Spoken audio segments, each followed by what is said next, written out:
মৌলিক বিরোধের জায়গা আছে যে এই জুলাই সনদটা এটা কি আলাপ আলোচনার পরে জাস্ট কাগজে কলমে লিপিবদ্ধ কোনো ডকুমেন্ট হবে, নাকি এটা আইনি ভিত্তি সহকারে একটা শক্ত ঐতিহাসিক দলিল হবে মেঘনা কাটার মতো।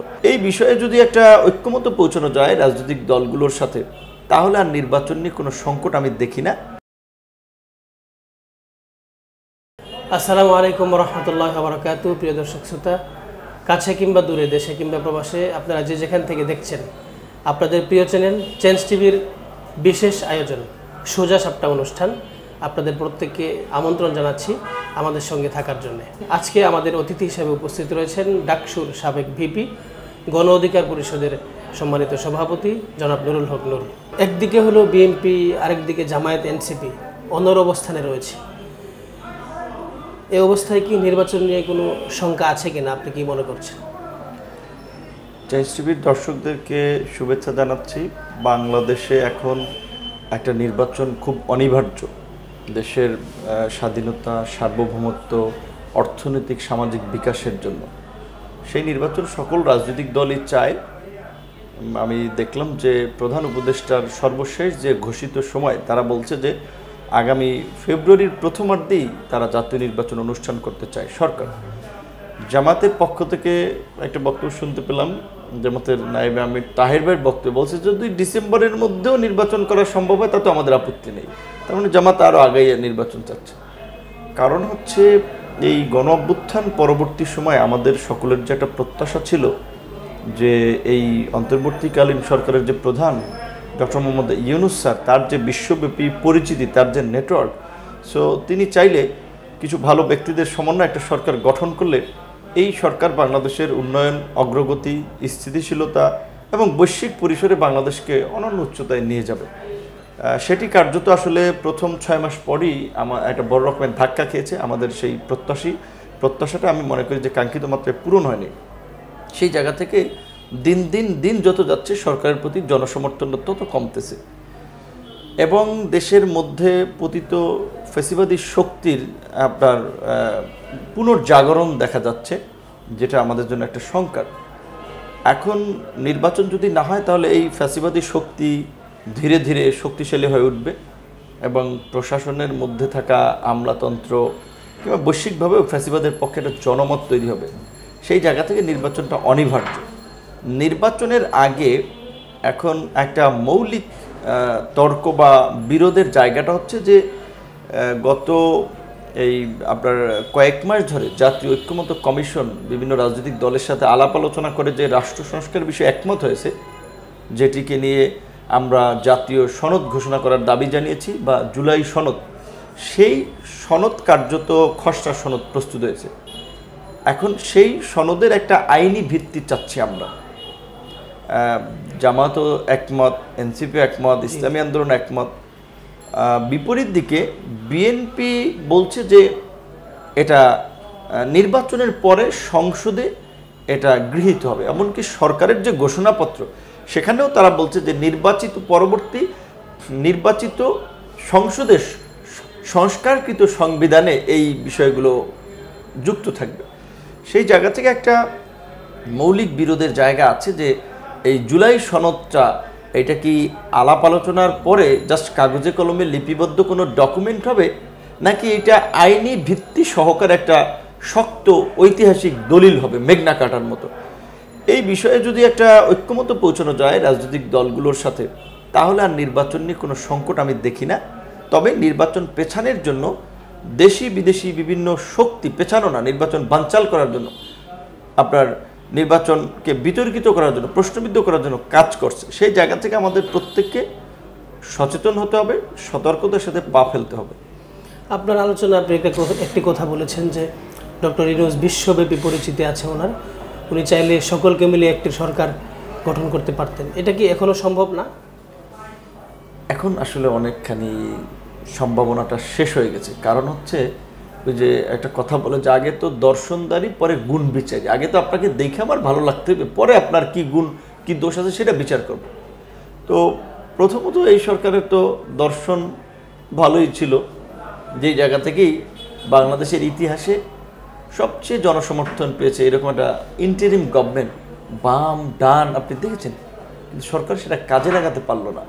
বরঞ্চ এই রকমের জনপ্রিয় জনসমর্থন নিয়েও সরকারকে সাইবার দুর্বৃত্ত বলবো আমি, যে যারা অপপ্রচার প্রপাগান্ডা চালায় তাদের কাছে পরাজয় মানতে হয়, তাদের দাবির কাছে মাথা নত করতে হয়, মবের কাছে হার মানতে হয়।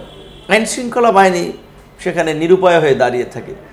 যেখানে এই ধরনের একটা পরিস্থিতির পরে রাষ্ট্রকে স্থিতিশীল করার জন্য, রাষ্ট্রে আপনার পরিস্থিতি ব্যালেন্স করার জন্য সবচেয়ে শক্ত ভূমিকা পালন করতে হয় আইন শৃঙ্খলা বাহিনীকে, এবং আইন শৃঙ্খলা পরিস্থিতিকে শক্ত করার জন্য সরকারকেও এই ধরনের ভূমিকা একটা পালন করতে হয়। কিন্তু এখানে আমরা গত 1 বছরে আইন শৃঙ্খলা পরিস্থিতির ওই রকমের উন্নতিটা দেখি নাই।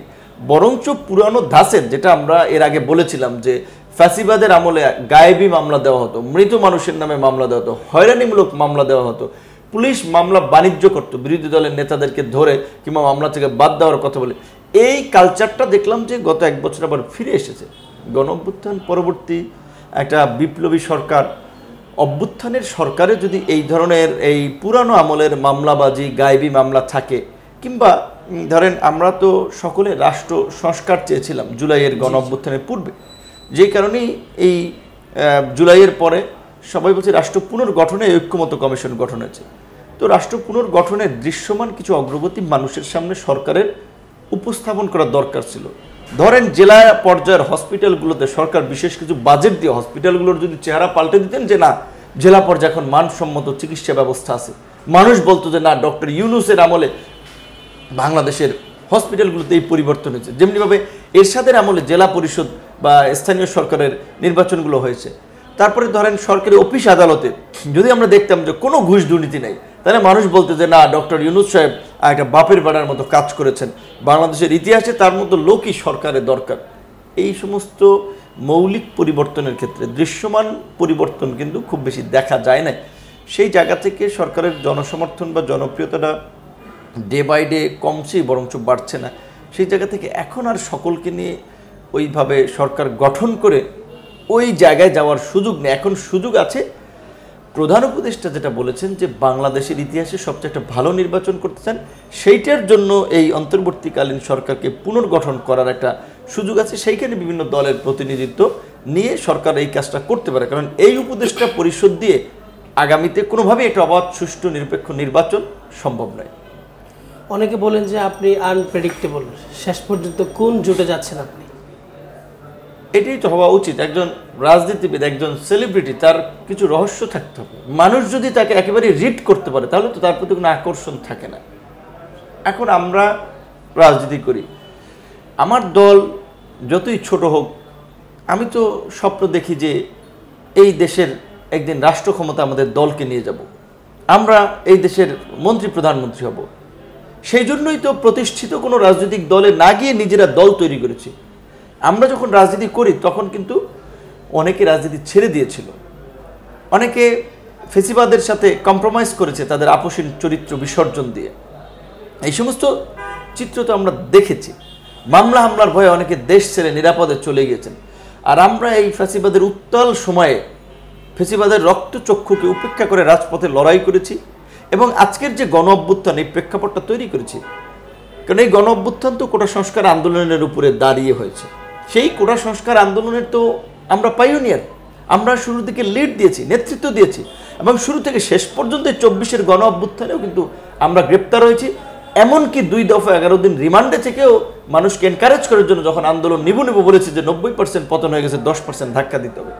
তো আমাদের এই ভূমিকার কারণে তো আমরা ডিজার্ভ করতে পারি যে আমরা আগামীতে এই দেশের মানুষের যে অধিকার এবং এই দেশের মানুষের দীর্ঘদিনের যে আকাঙ্ক্ষা, একটা বিকল্প রাজনীতি, এই দুর্বৃত্তায়িত অপরাজনীতির বিপরীতে, সেই জায়গায় আমরা মানুষকে নিয়ে যাব। সেই জন্য আমরা আমাদের জায়গা থেকে কাজ করতেছি। কাজ করতে গিয়ে কখনো বিএনপির সাথে, কখনো জামাতের সাথে, কখনো অন্যান্য রাজনৈতিক দল, তাদের সাথে আলাপ আলোচনা, বোঝাপড়া হচ্ছে।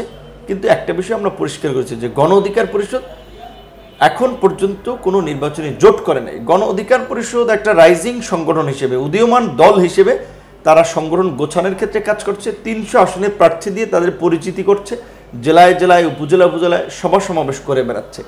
পাশাপাশি রাজনৈতিক অন্যান্য দলের সাথে একটা লিয়াজও রাখতেছে। সেক্ষেত্রে পরিবেশ পরিস্থিতি অনুযায়ী যদি কোনো দলের সাথে আমাদের জোট হয়, সেটা অবশ্যই আমাদের একটা সম্মানজনক সমঝোতার ভিত্তিতে যদি জোট হয় তাহলে আমরা যে কোনো দলের সাথে জোট করতে পারি, কিন্তু এখনই এই বিষয়ে আমাদের কোনো সিদ্ধান্ত হয় নাই।